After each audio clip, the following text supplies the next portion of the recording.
हाय नमस्कार, मैं हूं विभास कुमार और आप देख रहे हैं जनचर्चा टीवी। और हम आज आ पहुंचे हैं रांची के नगर निगम कुछ मुद्दों को लेकर चंद सवालों के साथ। तो हमारा पहला जो सवाल है वो सवाल है कि रांची में हर जगह अतिक्रमण हो रहा है। अतिक्रमण वह चीज़ है जिससे लोगों का केवल घर ही नहीं टूटता, उनका दिल टूटता है, उनका सरकार पर से भरोसा टूट जाता है।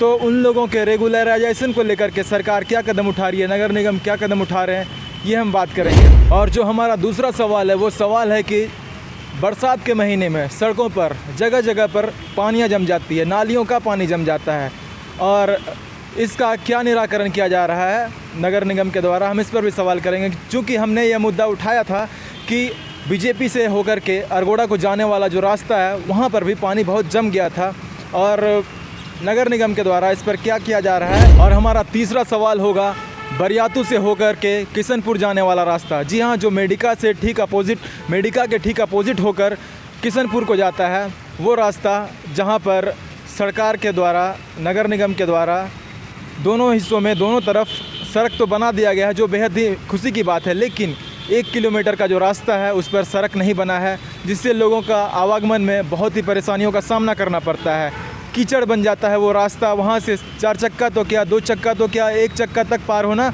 बहुत मुश्किल होता है। लोग पैदल भी बहुत संभल कर चलते हैं। तो इस पर नगर निगम क्या कदम उठा रही है, हम ये भी जानेंगे संजीव विजयवर्गीय जी से। और हमारा आखिरी सवाल ये होगा कि जयपाल सिंह स्टेडियम में सरकार के द्वारा 84 करोड़ लागत की 40 योजनाओं का शिलान्यास किया गया है।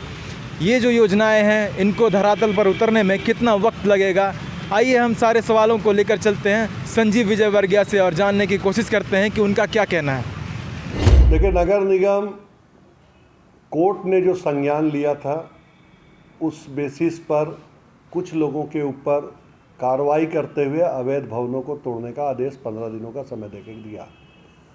हम लोग अभी इस मैटर पे राज्य सरकार से भी और उच्च न्यायालय से भी संपर्क में हैं। हम लोगों ने राज्य सरकार से भी मांग किया है कि पुराने जितने भवन बने हुए, चूँकि 1,75,000 से अधिक अवैध घर रांची शहर में है, सबको एक साथ तोड़ देना मैं नहीं समझता हूँ, ना तो ये व्यवहारिक है ना ये संभव है। तो अगर नहीं संभव है तो फिर हम कैसे व्यवस्थित कर सकें, लोगों को राहत कैसे पहुँचा सके। तो इसका एकमात्र उपाय है सरकार रेगुलराइजेशन बिल लाए। अब बिल सरकार को लाना है। सरकार अपने बिल्डिंग बायलॉज में इस तरह के नियमितीकरण का बिल लाती है तो हम सोचते हैं कि रांची शहर के 53 वार्ड में रहने वाले ऐसे लोगों को फ़ायदा मिलेगा जो अभी तक व्यवस्थित रूप से नक्शा पास किए हुए भवन नहीं बनाए। हमने चीफ सेक्रेटरी से भी मांग रखी है, हमने नगर विकास सचिव से भी बात रखी है और अब जल्द ही मुख्यमंत्री से भी मिलने जा रहा हूँ, जहाँ ये बात रखूँगा। और हम कोर्ट के शरण में भी माननीय उच्च न्यायालय के शरण में जा रहे हैं, इसलिए कि माननीय उच्च न्यायालय ने अतिक्रमण हटाने की बात कही थी, लेकिन कहीं ना कहीं अवैध भवनों पर ये तीर चल गई है। अब मुझे लगता है कि इस विषय को उच्च न्यायालय को बताना भी आवश्यक है और दिशा निर्देश भी प्राप्त करना आवश्यक है और जनता के हित में उनके द्वारा मार्ग निर्देशन भी आवश्यक है। देखिए, निगम की इसमें कोई भूमिका नहीं है। निगम योजना तब बनाए ना जब भूमिका हो। हम ऐसा कुछ नहीं बना सकते हैं जिससे भवन रेगुलर हो जाए। हम अपने बोर्ड से एक प्रस्ताव स्वीकृत करा के राज्य सरकार को कई बार भेजे हैं। मेरे द्वारा भी पर्सनली लेटर पिछले वर्ष नगर विकास सचिव के पास गया था। इस बार भी मैंने नगर विकास सचिव और मुख्य सचिव को लिखा है कि जो बिल्डिंग बायलॉज है उसमें फिर से नियमितीकरण करने का एक प्रस्ताव लाया जाए। ये काम नगर विकास विभाग को करना है, राज्य सरकार को करना है, कैबिनेट में ला के करना है। अगर ये प्रस्ताव लाती है तो नगर निगम उसको तुरंत उपयोग में लाएगा और रांची शहर के 1,80,000 अवैध घरों को नियमितीकरण करने का काम करेगा। लेकिन राज्य सरकार से अनुरोध करूंगा, 2 बार ये बिल आया है, दोनों बार व्यवहारिक रूप से ये बिल नहीं आए थे, जिसका प्रतिफल था कि 500 लोग ने भी अपने घर को स्वीकृत नहीं करा पाया।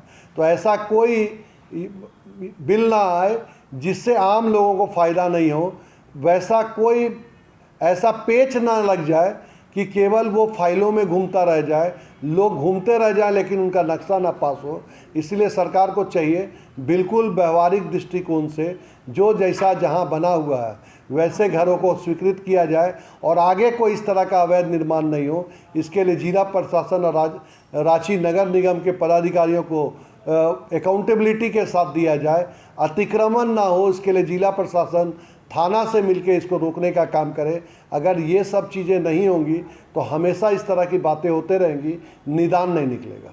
काफ़ी सवाल सर, अभी हाल फिलहाल में 84 करोड़ की योजना बनकर तैयार हुई है, जिसमें जयपाल सिंह स्टेडियम, मोराबादी, बड़ा तालाब, उसके साथ साथ 53 वार्ड के सड़क और नाली को भी 40 योजनाएं हैं उसमें।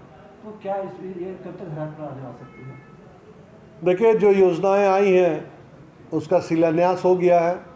मुझे लगता है कि 1 महीना के अंदर वर्क ऑर्डर हो जाएगा, उन योजनाओं पर काम हो जाएगा। लेकिन मुझे लगता है कि वो पर्याप्त नहीं है। ठीक है, एक बार 84 करोड़ से इतनी योजना आई है जिस पे काम होगा, लेकिन अभी रांची शहर के अन्य हिस्सों में बहुत काम बाकी हैं। 1.5 वर्षों से कोरोना के चलते हम काम नहीं कर पा रहे हैं, फंड नहीं आ रहे हैं। 14वें वित्त आयोग का पैसा बंद हो गया है, 15वें वित्त आयोग में बहुत सारे क्लॉज लग गए हैं, जिसके कारण हम सड़क हम नालियों का काम नहीं करा पा रहे हैं। तो कहीं ना कहीं इन सब चीज़ों में बदलाव की आवश्यकता है, ज़्यादा से ज़्यादा फंड देने की आवश्यकता है, क्योंकि शहरी जनता लगातार बढ़ रही है। और रांची शहर चूँकि झारखंड की राजधानी है और राजधानी होने के नाते यहाँ लोगों का आवाजाही ज़्यादा है, यहाँ ज़्यादा से ज़्यादा लोग बसने के लिए भी आ रहे हैं। तो मुझे लगता है कि सरकार को संज्ञान में लेके रांची शहर के लिए विशेष पैकेज देने की आवश्यकता है। अब वो देगी तो नगर निगम के प्रतिनिधि बिल्कुल तत्पर हैं, अपने हर एक बोर्ड की बैठक में उसको लाते भी हैं अपनी समस्याओं को। तो जैसे आएगा वैसे काम होगा, ऐसा मैं राज्य सरकार को विश्वास दिलाता हूँ। अरगोड़ा में परसों से मैं देख रहा हूँ मीडिया में सबसे ज़्यादा आ रहा है कि सड़क जो NH है उसमें भी पानी भरा हुआ है, साथ ही अरगोड़ा तालाब के एरिया में भी भरा हुआ है और पुंदाग और अरगोड़ा के बीच के क्षेत्र में भी भरा हुआ है। इन तीनों विषय को अगर आप अच्छा से अध्ययन करेंगे तो आपको पता चलेगा, तीनों सड़क PWD की है। तीनों सड़क में ना तो नगर निगम नाली बना सकता है, ना सड़क बना सकता है, ना कोई योजना ला सकता है। यहाँ अन्य विभागों के माध्यम से योजनाएं आ रही हैं, चल रही हैं, लेकिन अभी तक उन विभागों ने किया क्या है ये अभी तक सड़क पे दिखा नहीं है, जिसका परिणाम है कि सब जगह पानी भरे हुए हैं।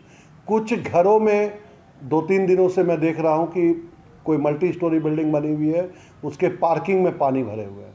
बिल्कुल ऐसा विषय है जिस पर नगर निवेशन को टाइट होने की आवश्यकता है। मैं समझता हूँ कि इस जगह पे नगर निकाय भी दोषी है, जहाँ इस तरह के भवन स्वीकृत किए जा रहे हैं, जहाँ उस भवनों में पानी निकासी की सुविधा नहीं है। अब बिल्डर ज़मीन ले लेते हैं, लोग मकान खरीद लेते हैं, लेकिन ये नहीं देखते हैं कि भविष्य में पानी जाएगा कहाँ। बिल्डिंग बायलॉज ऐसा विसंगतिपूर्ण बना हुआ है जिसमें मुझे लगता है कि यहाँ के इंजीनियर्स भी उस पर रोक नहीं लगा पाते हैं, जिसके कारण वो नक्शा पास हो जाता है। मुझे लगता है कि इन सब विषयों पर राज्य सरकार को नियमावली में परिवर्तन करना चाहिए। ऐसे क्षेत्र जहाँ घर बनने के बाद लोगों को परेशानी हो सके, वहाँ नक्शा स्वीकृत होना बंद कर देना चाहिए। मल्टी स्टोरी बिल्डिंग उन्हीं क्षेत्रों में बननी चाहिए जहाँ आउटलेट, इनलेट और सड़क की कोई परेशानी ना हो। मुझे लगता है जब तक इन सब विषयों पर राज्य सरकार नगर निगम को नियमावली बना के नहीं देगा, तब तक ये प्रक्रिया चलती रहेगी और ये दुखदायी विषय जनता को झेलना पड़ेगा। देखिए, किशुनपुर गांव अभी का बसा हुआ गांव है। पुराना गांव के बाद वहाँ की आबादी में 80 से 90% का इजाफा इधर 7-8 वर्षों में हुआ है। हम लोगों ने रांची नगर निगम के माध्यम से 2014 के बाद अगर देखेंगे तो उस क्षेत्र में लगभग 6 से 7 करोड़ रुपए का काम कराने का काम किया है। साथ ही साथ उसके आसपास के क्षेत्रों में 40 करोड़ रुपए का काम चल रहा है या ख़त्म हो चुका है। नगर निगम के पास एक सीमित संसाधन है काम करने के। जो पैसा नगर विकास के माध्यम से हमें अलग अलग फंडों से आता है, उससे हम काम कराते हैं। नज़र हमारी भी है कि कहाँ कहाँ क्या काम बचा हुआ है, लेकिन जब तक फंड्स नहीं आएंगे तब तक ये काम करना मुमकिन नहीं है। हम भी चाहते हैं कि शहर के सभी क्षेत्र में इस तरह के काम हो जाए। अभी नगर विकास सचिव से जब हम मिले थे तो उन्हें बहुत सारे उदाहरण बताए गए थे जिसके लिए हमें फंड की आवश्यकता है। एक रास्ता अभी निकला है जिसमें कच्चे सड़कों को बनाने का एक प्रावधान केंद्र सरकार के पैसे से किया जा सकता है। उस पर अब हम आकलन कर रहे हैं। हमने नगर आयुक्त को कहा है कि 53 वार्ड में वैसे क्षेत्रों को चिन्हित करते हुए उसका डीपीआर बना के केंद्र सरकार से हम पैसा मांगने का काम करें। मुझे लगता है कि ये सब चीज़ होगा तभी हम रांची को पूर्ण रूप से स्मार्ट बना पाएंगे। देखिए, जो योजनाएं आई हैं उसका शिलान्यास हो गया है। मुझे लगता है कि 1 महीना के अंदर वर्क ऑर्डर हो जाएगा, उन योजनाओं पर काम हो जाएगा। लेकिन मुझे लगता है कि वो पर्याप्त नहीं है। ठीक है, एक बार 84 करोड़ से इतनी योजना आई है जिस पे काम होगा, लेकिन अभी रांची शहर के अन्य हिस्सों में बहुत काम बाकी हैं। 1.5 वर्षों से कोरोना के चलते हम काम नहीं कर पा रहे हैं, फंड नहीं आ रहे हैं। 14वें वित्त आयोग का पैसा बंद हो गया है। 15वें वित्त आयोग में बहुत सारे क्लॉज लग गए हैं जिसके कारण हम सड़क हम नालियों का काम नहीं करा पा रहे हैं। तो कहीं ना कहीं इन सब चीज़ों में बदलाव की आवश्यकता है, ज़्यादा से ज़्यादा फंड देने की आवश्यकता है, क्योंकि शहरी जनता लगातार बढ़ रही है। और रांची शहर चूँकि झारखंड की राजधानी है और राजधानी होने के नाते यहाँ लोगों का आवाजाही ज़्यादा है, यहाँ ज़्यादा से ज़्यादा लोग बसने के लिए भी आ रहे हैं। तो मुझे लगता है कि सरकार को संज्ञान में लेके रांची शहर के लिए विशेष पैकेज देने की आवश्यकता है। अब वो देगी तो नगर निगम के प्रतिनिधि बिल्कुल तत्पर हैं, अपने हर एक बोर्ड की बैठक में उसको लाते भी हैं अपनी समस्याओं को। तो जैसे आएगा वैसे काम होगा, ऐसा मैं राज्य सरकार को विश्वास दिलाता हूँ।